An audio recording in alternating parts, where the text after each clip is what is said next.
In a quiet suburban town nestled between rolling hills and dense forests, Emily and David Carter were the couple everyone admired. Emily, with her radiant smile and magnetic personality, was the life of every gathering. She worked as a yoga instructor, her classes always packed with eager students who adored her energy and warmth. David, on the other hand, was the quiet, steady force in their relationship. A software engineer by profession, he spent most of his days immersed in lines of code, finding solace in the predictability of his work. Together, they seemed to balance each other perfectly, Emily's vivacity complemented by David's calm demeanor. Their home was a cozy, well-kept house with a garden Emily lovingly tended to. Neighbors often saw her outside, planting flowers or sipping tea on the porch, while David tinkered with gadgets in the garage. To the outside world, they were the epitome of marital bliss. But beneath the surface, cracks were beginning to form. David, though deeply in love with Emily, couldn't shake a growing sense of insecurity. Emily's outgoing nature meant she was constantly surrounded by people, and David often felt like an outsider in his own marriage. He worried that her charm and beauty might one day lead her away from him. David's insecurities began to manifest in subtle ways. He started noticing little things. How Emily's phone would buzz at odd hours, how she sometimes came home later than usual, how she would quickly switch screens on her laptop when he entered the room. At first, he dismissed these observations as paranoia, but the nagging feeling wouldn't go away. He found himself replaying their conversations, searching for hidden meanings or signs of deceit. His once peaceful mind became a battleground of doubt and suspicion. One evening, after a particularly long day at work, David came home to find Emily in the kitchen, humming to herself as she prepared dinner. She greeted him with a kiss, but David couldn't shake the feeling that something was off. Her phone, lying on the counter, buzzed repeatedly. Emily glanced at it but didn't pick it up. David's curiosity got the better of him. When Emily stepped out to water the plants, he quickly unlocked her phone, a password he had memorized months ago, though he had never used it until now. What he saw made his stomach churn. The screen was filled with notifications from multiple men, their messages ranging from flirtatious to outright explicit. David's hands trembled as he scrolled through the conversations. Emily wasn't just talking to one man, she was engaging with dozens, each exchange more intimate than the last. His mind raced.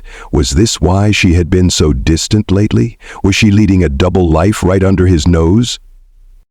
Overwhelmed by a mix of anger and heartbreak, David decided he needed to know the truth. He began to monitor Emily's movements more closely, noting the times she left the house and the excuses she gave for her absences. He even installed a tracking app on her phone, though it made him feel guilty. The more he dug, the more he uncovered, a web of secrets that seemed to grow darker with each revelation. But David had no idea just how deep the rabbit hole went, or how dangerous it would be to uncover the truth about the woman he thought he knew better than anyone. David's discovery of Emily's messages left him in a state of turmoil. He couldn't eat, couldn't sleep, and his work began to suffer. Every time he looked at Emily, he saw a stranger, someone capable of deception on a scale he couldn't comprehend. He replayed their life together in his mind, searching for clues he might have missed. Had she always been this way, or was this a recent development? The questions gnawed at him, and he knew he couldn't let it go. He needed answers, no matter how painful they might be. One night, while Emily was asleep, David crept into the living room with her phone. He scrolled through her messages again, this time more methodically. He noticed patterns. Certain names appeared frequently, and the conversations often referenced meetings at specific times and places. David's heart sank as he realized this wasn't just a series of casual flings. It was something far more organized. He began to jot down details in a notebook, names, dates, locations. The more he wrote, the more he felt like he was unraveling a mystery that was bigger than he had initially thought. The next day, David called in sick to work. He needed time to think, to plan his next move. He decided to follow Emily, something he had never done before. It felt wrong, invasive, but he couldn't shake the feeling that he was on to something. That afternoon, Emily left the house, claiming she was meeting a friend for coffee. David waited a few minutes, then followed her at a distance. He watched as she drove to a part of town he didn't recognize, parking outside a nondescript building. She entered and David hesitated. Should he go in? What if he was wrong? What if this was all a misunderstanding? Summoning his courage, David approached the building. Through a window, he saw Emily sitting at a table with a man he didn't recognize. They were deep in conversation, and though David couldn't hear what they were saying, their body language was intense. The man handed Emily an envelope, which she quickly tucked into her bag. David's mind raced. What was in the envelope? Money? Documents? He needed to know. Over the next few days, David's investigation intensified. He began to piece together a disturbing picture. Emily wasn't just having affairs, she was part of an elaborate scheme. The men she was involved with were all wealthy, married, and influential. David found online forums where people discussed blackmail and extortion, and he began to suspect that Emily and her associates were targeting these men, using their secrets to extract money. The more he learned, the more he realized how dangerous this world was. These weren't just casual relationships. They were calculated, high-stakes operations. David's emotions were a whirlwind of anger, betrayal, and fear. He wanted to confront Emily, to demand an explanation, but he knew he had to be careful. If she was involved in something this serious, there was no telling how she, or the people she worked with, would react. He decided to gather more evidence before making any moves.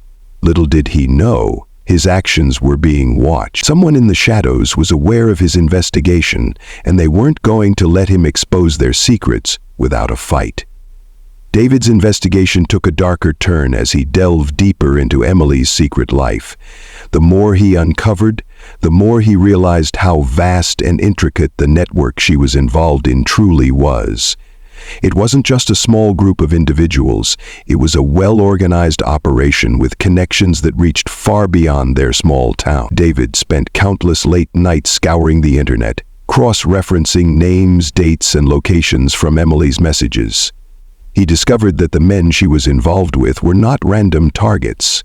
They were carefully chosen for their wealth, influence, and vulnerability. Each one had something to lose, and Emily and her associates knew exactly how to exploit it. One evening, David stumbled upon a hidden folder on Emily's laptop. It was encrypted, but after hours of trial and error, he managed to crack the password. What he found inside left him stunned. The folder contained photos, videos, and detailed profiles of dozens of men. Each file was meticulously organized, complete with notes on their personal lives, financial status, and weaknesses. David's hands shook as he clicked through the files. He recognized some of the men, local businessmen, politicians, even a well-known philanthropist. The scale of the operation was staggering. Emily wasn't just a participant, she was a key player in a sophisticated blackmail ring. David's initial anger began to mix with a growing sense of dread. He realized that Emily's involvement in this network wasn't just about money, it was about power. The people behind this operation were ruthless, and they wouldn't hesitate to eliminate anyone who posed a threat. David knew he was in over his head, but he couldn't stop now. He had to understand the full extent of what Emily was involved in, even if it meant putting himself in danger. He began to follow Emily more closely, documenting her movements and interactions. He noticed that she often met with a woman named Clara, who seemed to be her closest confidant. Clara was sharp, calculating, and always seemed to be one step ahead. David suspected she was one of the masterminds behind the operation. He also noticed that Emily's behavior had changed. She was more guarded, more cautious, as if she sensed that someone was watching her. David wondered if she had discovered his investigation, or if the network had become aware of his prying. One night, David decided to take a risk. He followed Emily to a secluded warehouse on the outskirts of town. The building was dimly lit and David could see shadows moving inside. He watched from a distance as Emily met with a group of people, including Clara. They seemed to be discussing something urgent, their gestures animated and tense. David's heart pounded as he realized he was witnessing a meeting of the network's inner circle. He knew he had to get closer, but the risk was immense. If he was caught, there was no telling what they would do to him. As he crept closer to the warehouse, David's mind raced. He thought about everything he had uncovered, the blackmail, the manipulation, the lives that had been destroyed. He thought about Emily, the woman he had loved and trusted, now at the center of this web of deceit. He knew he couldn't turn back now. He had to expose the truth, no matter the cost. But as he reached for his phone to record the meeting, a hand clamped down on his shoulder. He froze, his blood turning to ice. Someone had been watching him all along. David's heart stopped as he turned to face the person who had caught him. It was a man he didn't recognize, tall, broad-shouldered, with cold, calculating eyes. Before David could react, the man grabbed him by the arm and dragged him into the shadows. David's mind raced. Was this it? Had he finally pushed too far? But instead of violence, the man spoke in a low, urgent whisper. "You have no idea what you're messing with," he said. "If you value your life, you walk away now." David's instincts screamed at him to run, but curiosity and desperation held him in place. "Who are you?" he asked, his voice barely above a whisper. The man hesitated, then introduced himself as Marcus, a former associate of the network who had managed to escape. Marcus explained that he had been watching David for weeks, waiting for the right moment to intervene. "You're in way over your head," Marcus warned. "These people don't play games. If they find out what you're doing, they'll make you disappear." David's fear was palpable, but so was his determination. He needed to know the truth, no matter the risk. Marcus reluctantly agreed to help, but only if David followed his instructions exactly. Over the next few days, Marcus provided David with crucial information about the network's operations. He revealed that the blackmail ring was just one facet of a much larger criminal enterprise, involved in everything from money laundering to human trafficking. The people at the top were untouchable, protected by layers of secrecy and corruption. Marcus also confirmed David's suspicions about Emily. She wasn't just a participant. She had been groomed and manipulated into the network years ago, her debts and vulnerabilities exploited to keep her loyal. David's emotions were a whirlwind of anger, guilt, and heartbreak. He had misjudged Emily, painting her as a villain when she was just as much a victim as the men she had targeted. But there was no time for remorse. Marcus warned that the network was closing in on them. They had already discovered David's investigation and were planning to eliminate him before he could expose their secrets. David knew he had to act fast. With Marcus's help, David began compiling evidence. Bank records, encrypted messages, surveillance footage. He knew it wasn't enough to bring down the entire network, but it was a start. He also reached out to a journalist he trusted, someone who had experience covering organized crime. Together, they began to piece together a story that could blow the lid off the operation. But time was running out. David could feel the walls closing in. Strange cars began appearing outside his house, and he noticed unfamiliar faces following him wherever he went. The network was making its move. One night, as David was transferring files to a secure cloud storage, he heard a noise outside his window. His heart pounded as he peered through the blinds. 2 men were standing in his yard, their faces obscured by shadows. David knew he had to get out. He grabbed his laptop and a bag of essentials, then slipped out the back door. As he ran into the night, he heard the sound of breaking glass behind him. They were inside. David didn't look back. He disappeared into the darkness, knowing his life would never be the same. The fight was far from over, but he was ready to take on the network no matter the cost. David's life became a shadowy existence after that night. He moved from place to place, never staying anywhere long enough to be found. He used cash for everything, avoided public spaces, and kept his communication to a minimum. The evidence he had gathered was his only lifeline, a fragile thread connecting him to the truth he was determined to expose. Marcus had gone underground as well, but he occasionally reached out with cryptic messages warning David to stay vigilant. The network was relentless, and they would stop at nothing to silence him. Despite the constant fear, David's resolve never wavered. He worked closely with the journalist, a woman named Sarah, who had a reputation for taking on dangerous stories. Together they began to publish pieces exposing the network's operations.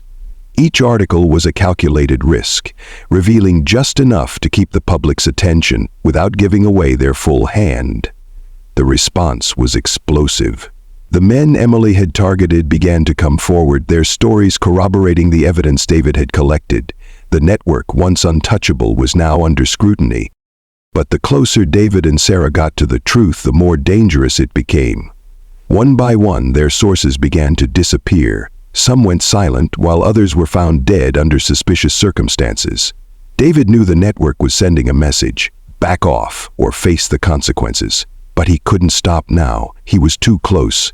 He had uncovered the identity of the network's leader, a powerful businessman named Victor Kane, who operated behind a facade of respectability. Kane's connections reached into law enforcement, politics, and the media, making him nearly untouchable. But David had a plan. Using the evidence he had gathered, David and Sarah prepared a final expose that would blow the lid off the entire operation. They coordinated with a trusted prosecutor who had been building a case against Kane for years. The plan was to publish the story simultaneously with a series of arrests, creating a media storm that would make it impossible for Kane to escape justice. But the network was always one step ahead. On the eve of the publication, David received a chilling message from Marcus. "They know. Get out now." David barely had time to react. He grabbed his laptop and fled the safe house where he had been staying. Minutes later, the building was engulfed in flames. David watched from a distance, his heart pounding. He knew he was running out of time. He contacted Sarah, who was already in hiding, and they decided to move forward with the story immediately. The expose went live at midnight, and within hours it was everywhere. The evidence was damning, and the public outcry was immediate. Kane's empire began to crumble as arrests were made and his associates turned on each other. But the victory was bittersweet. David knew the network wouldn't go down without a fight. He received one final message from Marcus: "It's done. Stay hidden." David never heard from him again. Weeks later, Marcus's body was found in a remote location, a grim reminder of the cost of their fight. David mourned his ally but knew he couldn't stop now. He continued to work with Sarah, ensuring that every piece of evidence was made public. Kane was eventually arrested, but the network's reach was so vast that it would take years to dismantle it completely. As for Emily, her fate remained a mystery. David often wondered if she had managed to escape the network or if she had been silenced like so many others. He hoped she had found a way out, but he knew the truth might never come to light. David himself remained in hiding, his life forever changed by the secrets he had uncovered. He had lost everything: his home, his marriage, his sense of safety, but he had gained something far more important: the knowledge that he had fought for the truth, no matter the cost. The documentary ends with a haunting question: in a world where power and corruption reign, can one person truly make a difference? David's story suggests that the answer is yes. But the price is higher than anyone could imagine. David's life after the expose was a quiet one, far removed from the chaos and danger that had defined his past. He settled in a small, remote town where no one knew his name or his story. The days were slow, the nights peaceful, but the weight of what he had been through never left him.